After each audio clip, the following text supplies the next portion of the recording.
नमस्कार। रामाटर्जी स्टूडियो में आप सभी का स्वागत है। आज हम आपके सामने मुंशी प्रेमचंद द्वारा लिखित बड़े भाई साहब कहानी पर आधारित नाटक करने जा रहे हैं। नाटक शुरू करने से पहले आप सभी से गुजारिश है कि अपने फोन को कृपया साइलेंट कर लें या फ्लाइट मोड पर डाल दें।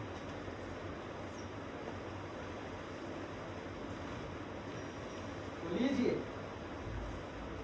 शुरू करते हैं नाटक बड़े भाई साहब।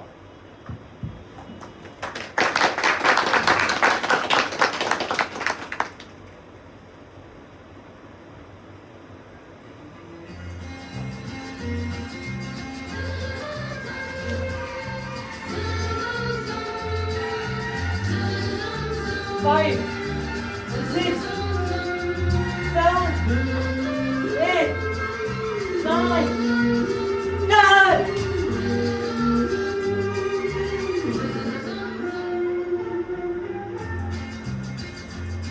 हमने गोलू को देखा क्या? गोलू को देखा क्या? राजू को? ओए, ओ राजू, राजू, फाइस. वो देखो वहाँ पे छुपा हुआ है। ओए गोलू, फाइस. ओए क्या? तूने इसे बता दिया ना? मैं आउट होगा वो भी आउट हो जाएगा।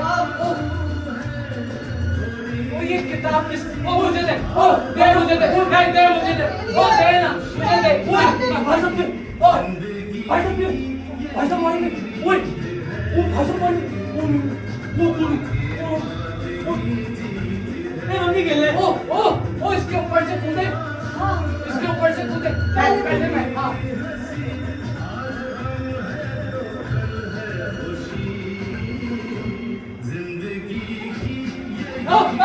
ओए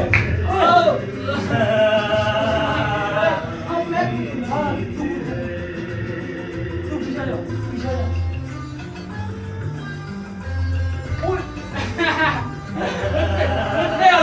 मुझ पे हंस रहा था और तेरी बारी है। बैठ के कोई दूसरा गेम खेलते हैं। कूद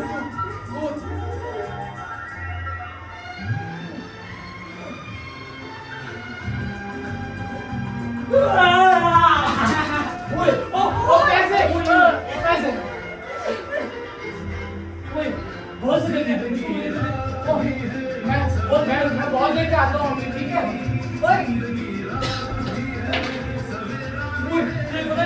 मेरी टीवी पे मेरे सुपर हीरो आता है। वो सुपर हीरो सबको मार देता है। वो ऐसा कर घूम के आता है। विलन चिल्लाता है वाह वाह वाह।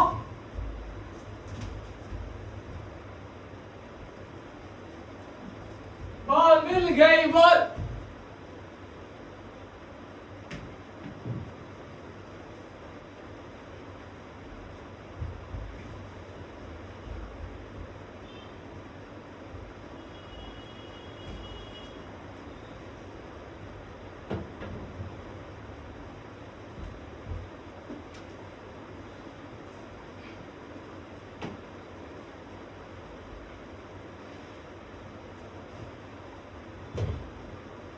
DYNG doing, GYNG going माने जाना।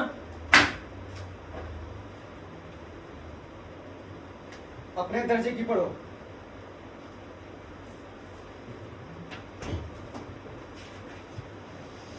GYNG going।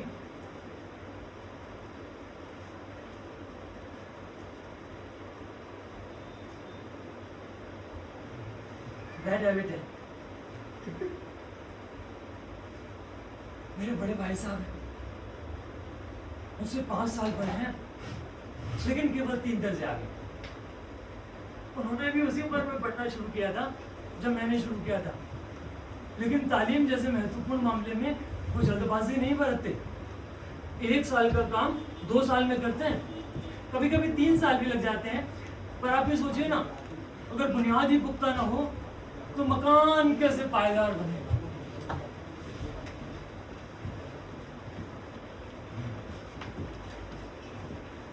मैं सोता था वो बड़े थे। मेरी उम्र 9 साल की थी, वो 14 बरस के थे। उन्हें मेरी तंबीह और निगरानी का पूरा पूरा और जन्मसिद्ध अधिकार था। आप में से कोई भी मेरे भाई साहब जितना होशियार नहीं होगा। वो स्वभाव से बड़े अध्ययनशील थे, हरदम किताब खोले बैठे रहते, और शायद दिमाग को आराम देने के लिए कभी कॉपी पर, कभी किताब के हाशियों पर चिड़ियों, कुत्तों बिल्लियों की तस्वीरें बनाया करते थे। कभी कभी एक ही नाम या शब्द या वाक्य 10-20 बार लिख डालते। कभी कोई ऐसी शब्द रचना करते जिसमें न कोई अर्थ होता, न कोई सामंजस्य।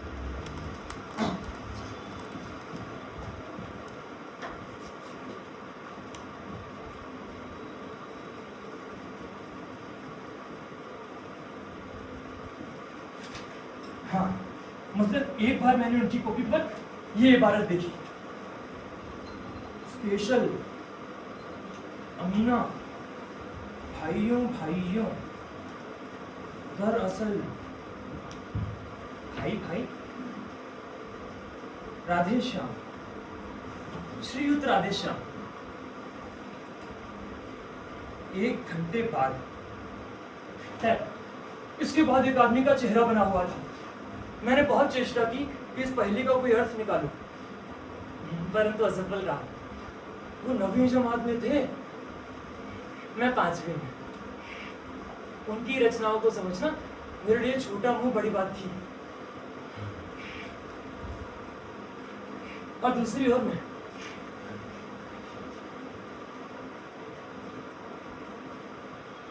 मेरा जी पढ़ाई में बिल्कुल ना लगता था। 1 घंटे भी किताब खोलकर बैठना मेरे लिए पहाड़ था। मौका पाते ही मैं हॉस्टल से निकलकर मैदान में पहुंच जाता।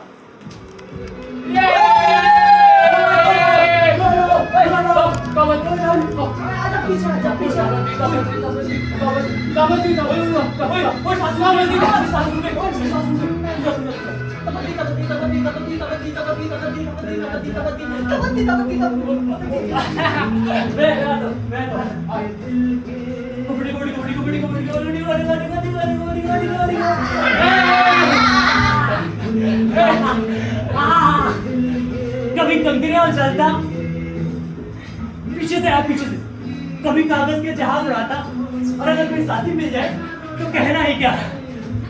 कभी 4 दीवारी पर से कूद रहे हैं,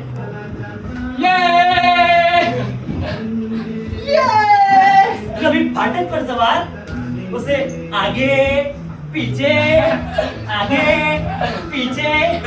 करते हुए मोटर कार का आनंद उठा रहे हैं।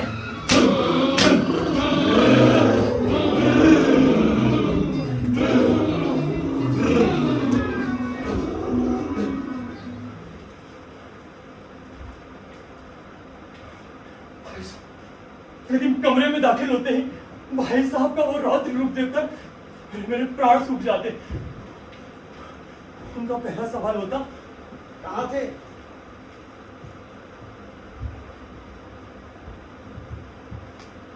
कहाँ थे?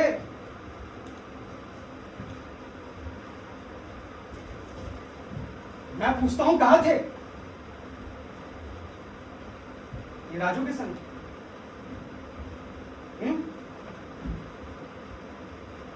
निकालो किताब, निकालो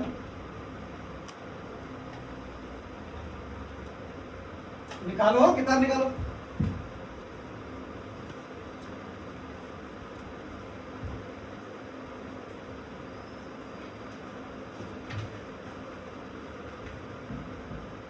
हमेशा यही सवाल इसी स्वर में पूछा जाता था, और मेरे पास इसका जवाब केवल मौन होता था। न जाने क्यों मेरे मुंह से इतनी सी बात न निकलती थी, भाई साहब जरा बाहर खेल रहा था, आपको कोई दिक्कत है? कोई दिक्कत है आपको? कुछ कह रहे हो क्या? दिक्कत का अंग्रेजी में अनुवाद क्या होगा?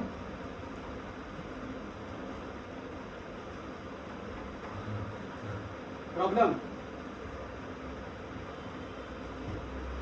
दिक्कत माने प्रॉब्लम। DOING डूइंग, डूइंग माने करना, GOING जो ओए जीरो करते खेलेंगे है ना, तू जीरो मैं करता।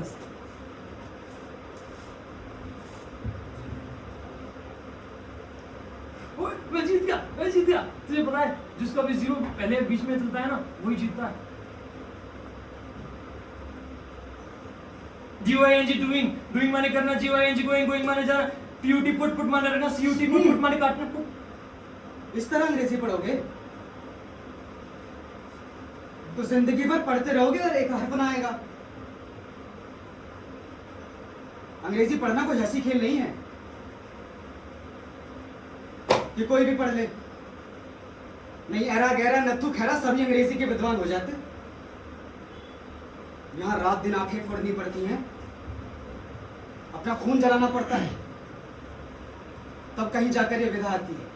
और आती क्या है? हाँ, कहने को आ जाती है। बड़े बड़े विद्वान भी शुद्ध अंग्रेजी लिख नहीं सकते, कहना तो दूर रहा। और मैं कहता हूं कि तुम कितने बड़े गूंगा हो कि मुझे देखकर भी समझ नहीं लेते। मैं कितनी मेहनत करता हूं, तुम अपनी आंखों से देखते हो ना। और अगर नहीं देखते तो तुम्हारी आंखों का कसूर है, तुम्हारी बुद्धि का कसूर है। शहर में रोज मेरे तमाशे होते हैं, तुमने कभी मुझे देखने जाते देखा है? हाँ? गली में रोज हॉकर क्रिकेट के मैच होते हैं, मैं उनके पास तक नहीं फटकता, हमेशा पढ़ता रहता हूं। और उस पर भी एक एक दर्जे में 2-2, 3-3 साल तक पढ़ा रहता हूं। फिर तुम ये कैसे आशा करते हो कि तुम यूं खेल कूद में वक्त गवाकर पास हो जाओगे? मुझे तो 2-3 साल लगते हैं लाला, तुम तो उम्र भर इसी दर्जे में पढ़े सड़ते रहोगे। और अगर तुम्हें यूं ही अपनी जिंदगी बर्बाद करनी है तो बेहतर है घर चले जाओ।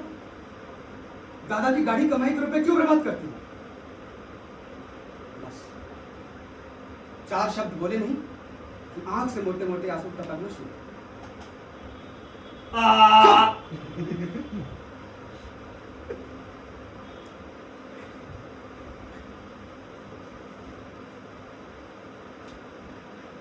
बाहर बैठा हूं, रोने की आवाज नहीं आनी चाहिए।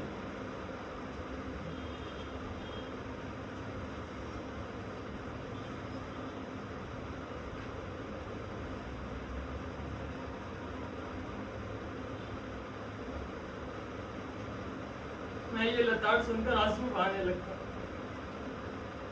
और जवाब ही क्या था?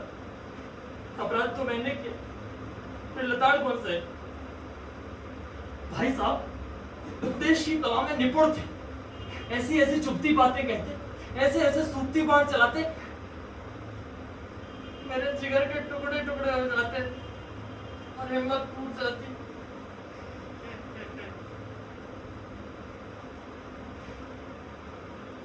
जरा देर के लिए मैं सोचने लगता कि मैं घर चला जाऊं।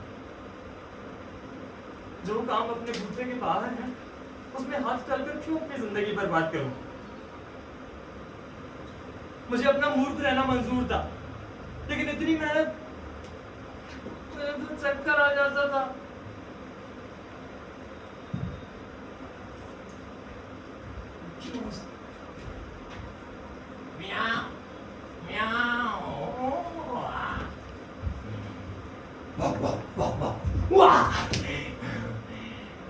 लेकिन घंटे 2 घंटे के बाद निराशा के बादल छट जाते हैं और मैं इरादा करता कि अब ऐसे खूब सी लगाकर पढ़ूंगा।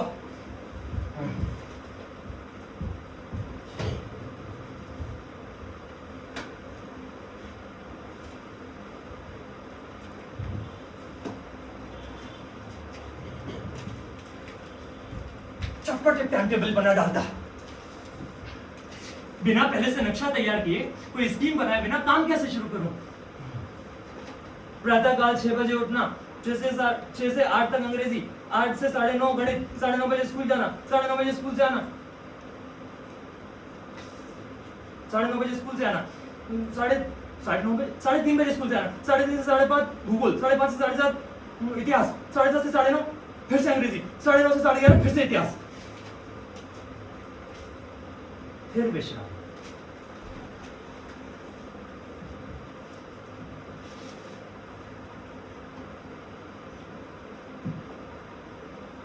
लेकिन टाइम टेबल बना लेना एक बात है, उस पर अमल करना दूसरी बात।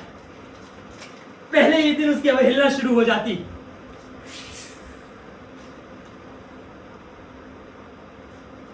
मैं आई गो टू टॉयलेट सर।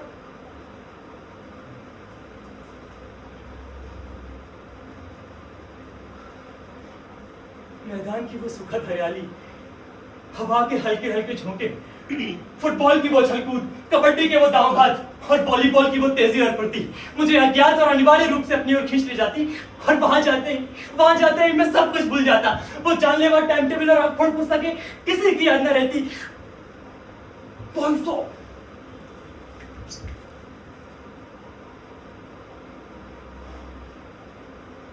और भाई साहब को नसीहत और फजीहत का एक और अवसर मिल जाता। मैं उनके साये से भागता, उनकी आंखों से दूर रहने की चेष्टा करता, कमरे में इस तरह दबे पांव दाखिल होता कि उन्हें भनक न लगे। भाई साहब की नजर मेरी ओर उठी और मेरे प्राण निकले। हमेशा सिर पर एक नंगी तलवार सी लटकती मालूम होती थी, लेकिन फिर भी जैसे मौत और विपत्ति के बीच भी आदमी मोह माया के बंधन से छूट नहीं पाता, मैं इतना सब कुछ सहने के बाद भी खेलकूद का तिरस्कार न कर सकता था। ये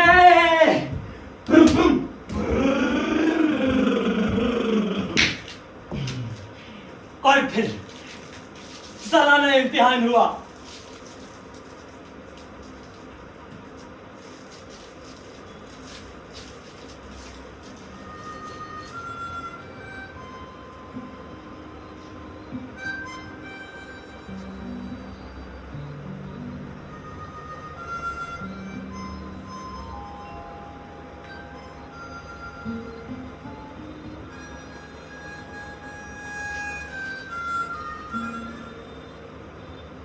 भाई साहब फेल हो गए, मैं पास हो गया और दर्जे में प्रथम आए। खैर, अब मेरे और भाई साहब के बीच में केवल 2 साल का अंतर रह गया। जी में तो आया लूं भाई साहब को आड़े हाथों।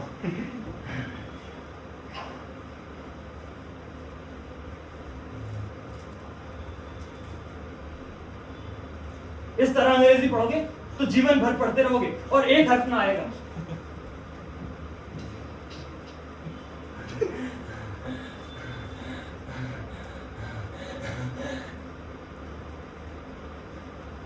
क्यों भाई साहब, आपकी वो घोर तपस्या कहां गई? मुझे देखिए, मजे से खेलता भी रहा और दर्जे में अव्वल भी हूं।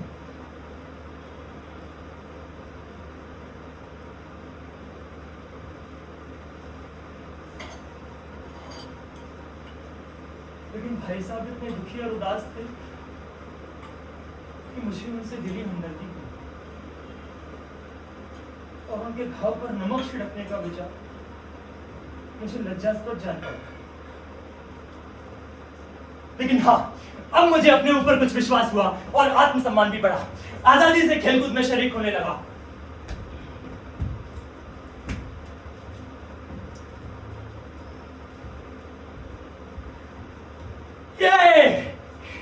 जबान से ये हेकड़ी जताने का साहस न होने पर भी मेरे रंग ढंग से ये साफ जाहिर था कि भाई साहब का वो पहले वाला आतंक अब मेरे ऊपर नहीं था।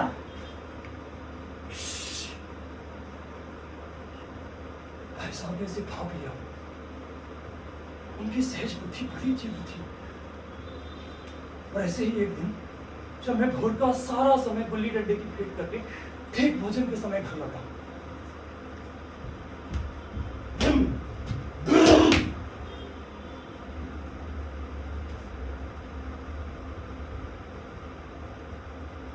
कहाँ थे?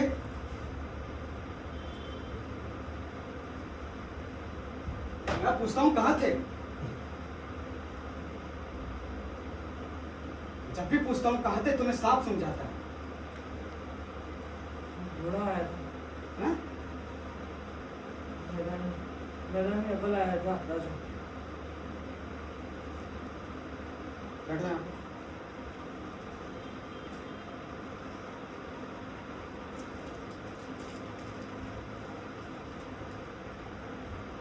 इस साल पास हो गए और दर्जे में अव्वल आ गए तो तुम्हें दिमाग हो गया? हाँ? अरे घमंड तो बड़े बड़े का नहीं रहा। तुम्हारी क्या हस्ती है? इतिहास में रावण का हाल तो पढ़ा ही होगा, नहीं पढ़ा? तो उसके चरित्र से कौन सा उपदेश लिया तुमने? या यूं ही पढ़ गए? महज इम्तिहान पास कर लेना कोई चीज नहीं। असल चीज है बुद्धि का विकास। जो कुछ पढ़ो उसका अभिप्राय समझो। रावण भूमंडल का स्वामी था और ऐसे राजाओं को चक्रवर्ती कहते हैं। आजकल अंग्रेजों के राज्य का विस्तार काफी बढ़ गया है, लेकिन इन्हें चक्रवर्ती नहीं कह सकते। क्यों? क्योंकि संसार में अनेकों राष्ट्र ऐसे हैं जो अंग्रेजों का आधिपत्य स्वीकार नहीं करते, बिल्कुल स्वाधीन है। लेकिन रावण चक्रवर्ती था, संसार के सभी महीप उसे कर देते थे, बड़े बड़े देवता उसकी गुलामी करते थे, आग और पानी के देवता भी उसके दास थे। लेकिन अंत क्या हुआ? हाँ? घमंड ने उसका नामो निशान तक मिटा दिया। आदमी जो कुकर्म चाहे करे, पर अभिमान ना करे, इतराए नहीं। अभिमान किया कि बस 3 दुनिया से गया। और अभी तो तुमने केवल एक दर्जा पास किया है लाला, अभी से तुम्हारा सिर फिर गया। तब तो यो समझो कि तुम अपनी मेहनत से पास नहीं हुए हो, अंधे के हाथ बटेर लग गई है। और ये बार बार उसके हाथ नहीं लगेगी, ध्यान रखना। अरे कभी कभी तो गिल्ली डंडे में भी अंधा चोट निशाना पड़ जाता है, पर उससे कोई सफल खिलाड़ी नहीं हो जाता। सफल खिलाड़ी वो है जिसका कोई भी निशाना खाली ना जाए। मेरे फेल होने पे ना जाओ लाला। मेरे दर्जे में आओगे तो दांतों तले पसीना आ जाएगा। जब अलजेब्रा और ज्योमेट्री के लोहे के चने चबाने पड़ेंगे और इंग्लिस्तान का इतिहास पढ़ना पड़ेगा। ये बादशाहों के नाम याद रखना आसान नहीं होता। 8 तो हेनरी ही गुजरे हैं। कौन सा कांड किस हेनरी के समय हुआ, क्या ये याद रख लेना आसान समझते हो? हेनरी 7वें की जगह हेनरी 8वां लिखा कि सारे नंबर कट गए। सफा चट, सिफर भी ना मिलेगी, सिफर भी हो किस ख्याल में? और ज्योमेट्री तो बस खुदा की पनाह। आ बा जा की जगह आ जा बा लिख दिया कि सारे नंबर कट गए। अरे भाई, कोई इन निर्दयी मुतमहीनों से नहीं पूछता कि आ बा जा और आ जा बा में फर्क क्या होता है? दाल भात रोटी खाई या भात दाल रोटी खाई, इसमें क्या अंतर पड़ता है? लेकिन नहीं, इन परीक्षकों को वही चाहिए जो पुस्तक में लिखा है। चाहते हैं लड़के अक्षर अक्षर रट डालें, और इसी रटन का नाम शिक्षा रख छोड़ा है। लाला, मैं लाख फेल हुआ हूं, लेकिन तुमसे उम्र में 5 साल बड़ा हूं। इसीलिए जो कुछ कहता हूं इसे गिरह बांध के रखिए, नहीं पछताइएगा। खाइए लड्डू, आधा पहले ही खा चुके हो।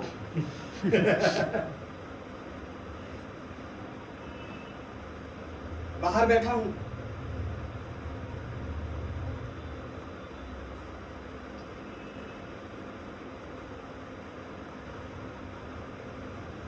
घर गए इतने में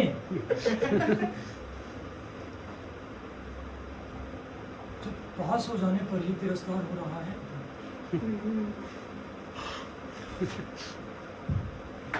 ऊपर से भाई साहब ने अपने दर्जे की पढ़ाई का जो भयंकर चित्र मेरे सामने खींचा था, उसने मुझे भयभीत कर दिया।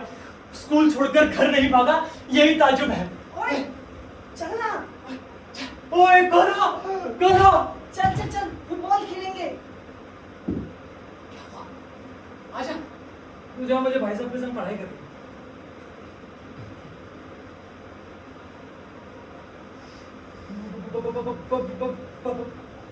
गद्दा, चल मजाक करनी। 1 नंबर का गद्दार है। हाँ, फुटबॉल है। हाँ, चलेगा।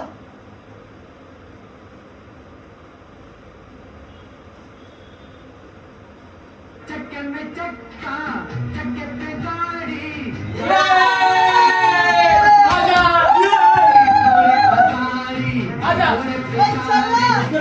गाड़ी तो चली। चक्कर पे गाड़ी पर निकली अपनी सवारी। गाड़ी। घोड़े पिछाड़ी गाड़ी घोड़ा गाड़ी घोड़ा गाड़ी वो एक स्टेप करो तुम लोग मुझे फॉलो करो कौन सा पहले पूजा मैया करने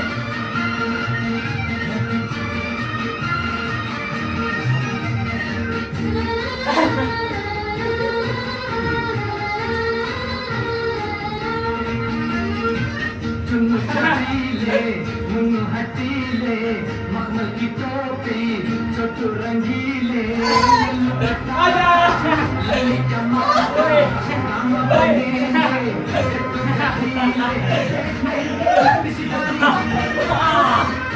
चक्के में चलता चक्के में गाड़ी गाड़ी में निकली अपनी सवारी दूरे अटारी।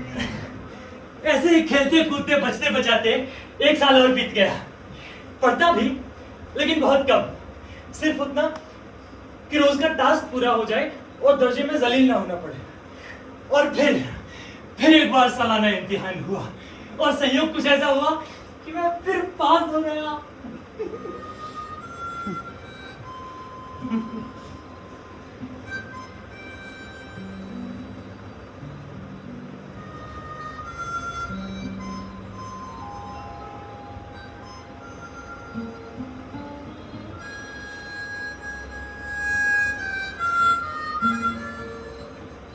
भाई साहब फिर फेल हो गए।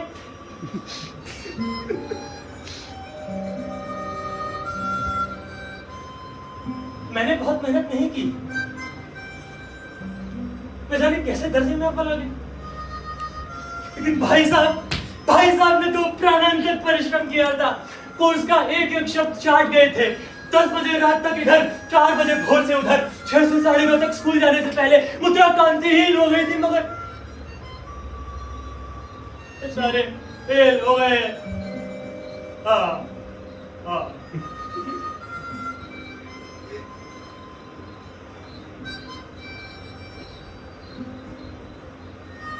अब मेरे और भाई साहब के बीच में केवल 1 साल का अंतर रह गया और मेरे मन में एक कुटिल भावना उदय हुई कि कहीं भाई साहब 1 साल और फेल हो जाए तो मैं भाई साहब के बराबर आ जाऊं, भाई साहब के बराबर।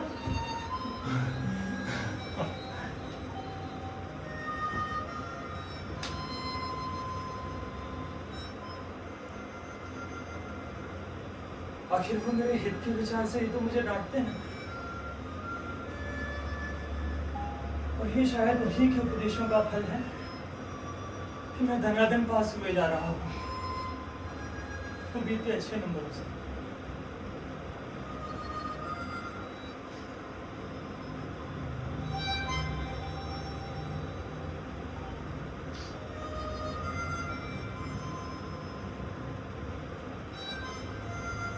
खाना खाकर सो जाना। अब भाई साहब बहुत कुछ नरम से पड़ गए थे। कई बार मुझे डांटने का अवसर पाकर भी वो धैर्य से काम लेते। भाई साहब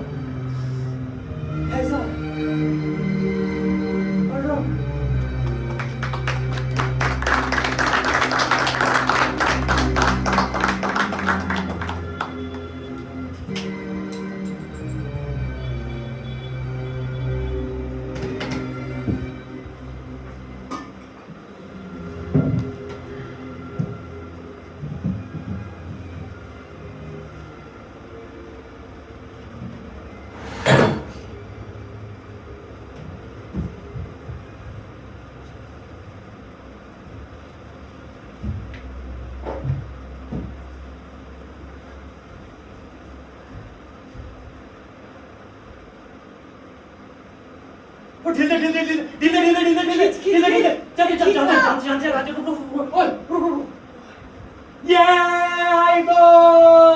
बदल काट दी। बिल्कुल सही किया। उन्हीं दिनों मुझे कनकौवे उड़ाने का नया शौक पैदा हो गया था और अब सारा समय पतंगबाजी की भेंट होता था।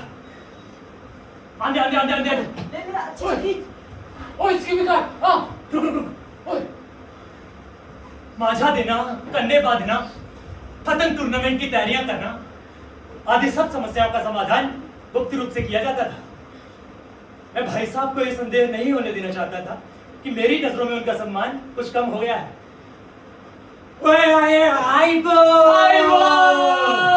ऐसे ही एक दिन संध्या समय हॉस्टल से दूर मैं एक कनकौवा लूटने बेतहाशा दौड़ा जा रहा था। ओए पकड़ पकड़ पकड़ पकड़ ओए ओए इधर ये पकड़ पकड़ ओए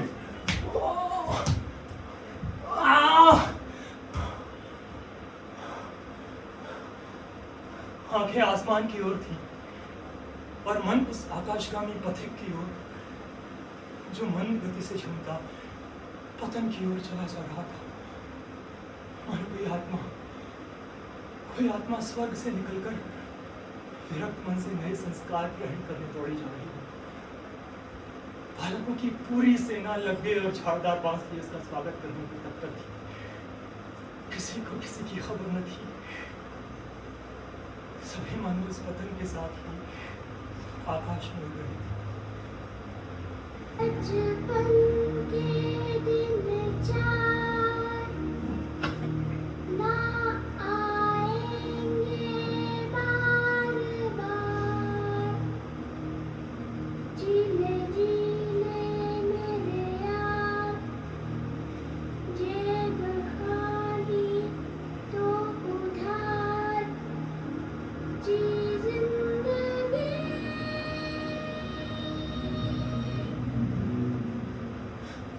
पकड़ लिया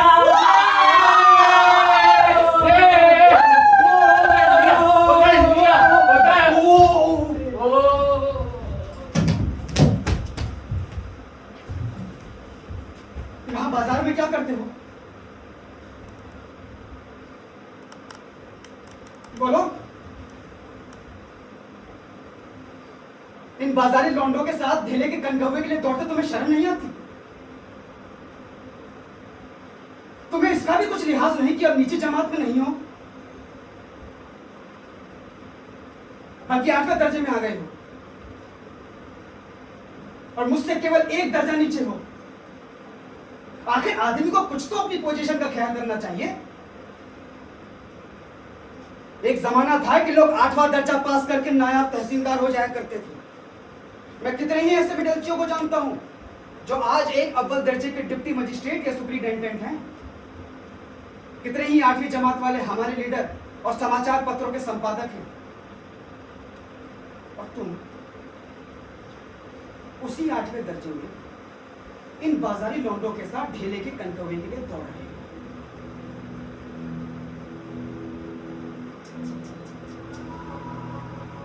मुझे तुम्हारी कमअक्ली पर दुख होता है बाबा।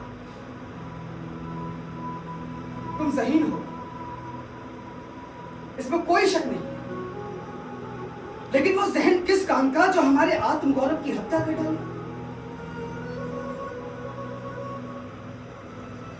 तुम अपने दिल में समझते होंगे कि मैं भाई साहब से केवल 1 दर्जा नीचे हूं और अब उन्हें मुझे कुछ कहने का या सुधारने का अधिकार नहीं।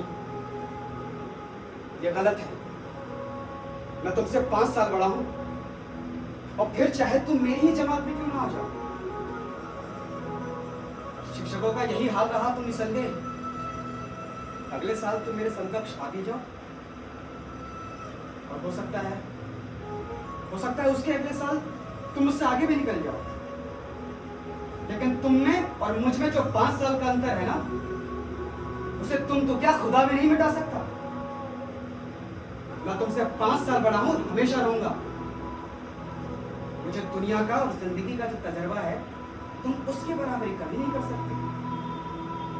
फिर चाहे तुम MA, MPhil या PhD ही क्यों ना हो जाओ। समझ केवल किताबें पढ़ने से नहीं आती लाला। हमारी अम्मा ने कौन सा दर्जा पास किया है और हमारे दादा, वो तो शायद 5वीं 6वीं जमात के आगे कभी गए भी नहीं। लेकिन हम दोनों मिलकर दुनिया जहान की किताबें क्यों ना पढ़ लें, उन्हें हमें समझाने का और सुधारने का अधिकार हमेशा रहेगा। केवल इसलिए नहीं कि वो हमारे जन्मदाता है, बल्कि इसलिए भी कि उनका तजर्बा हमसे कहीं ज्यादा है। हाँ, अमेरिका का राष्ट्रपति कौन है? ये आसमान में कितने तारे होते हैं? रशिया में शिक्षा व्यवस्था कैसी है? हेनरी सातवें ने किसके साथ विवाह किया? भले ही उन्हें ये सब बातें नहीं मालूम हो, लेकिन हजार ऐसी बातें मालूम है जो हम तुम नहीं जानते। देर ना करे कल को मैं बीमार पड़ जाऊं तो तुम्हारे तो हाथ पैर फूल गए। दादा को तार देने के सिवा तुम्हारे जहन में कोई दूसरा विकल्प होगा? नहीं।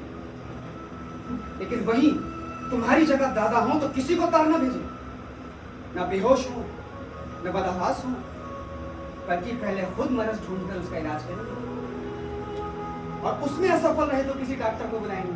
अरे बीमारी तो खैर बड़ी चीज है, हम तुम तो ये भी नहीं जानते कि महीने भर का खर्च महीने भर चले कैसे। जो कुछ दादा बेचते हैं 20-22 तक खर्च कर डालते हैं, फिर पैसे पैसे के लिए मोहताज, नाश्ता बंद हो जाता है,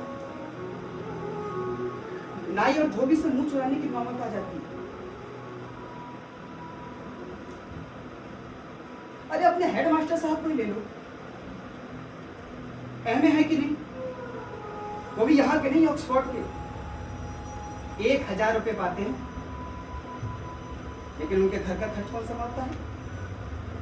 उनकी बूढ़ी माँ। यहाँ पर आकर हेडमास्टर साहब के डिग्री फेल हो गए, पहले खुद संभालते थे, खर्चा पूरा नहीं पड़ता था। जब से माताजी ने अपने हाथ में लिया है, यूं समझ लो घर में लक्ष्मी आ गई हो।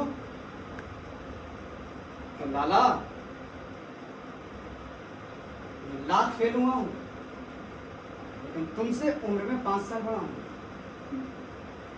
इसलिए जो कुछ कहता हूं उसे ग्रह बांध के रखिए।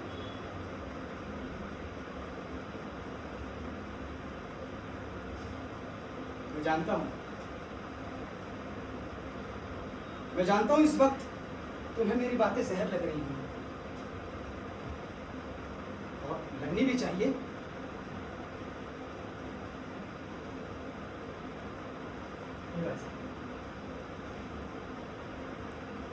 हाँ ठीक है।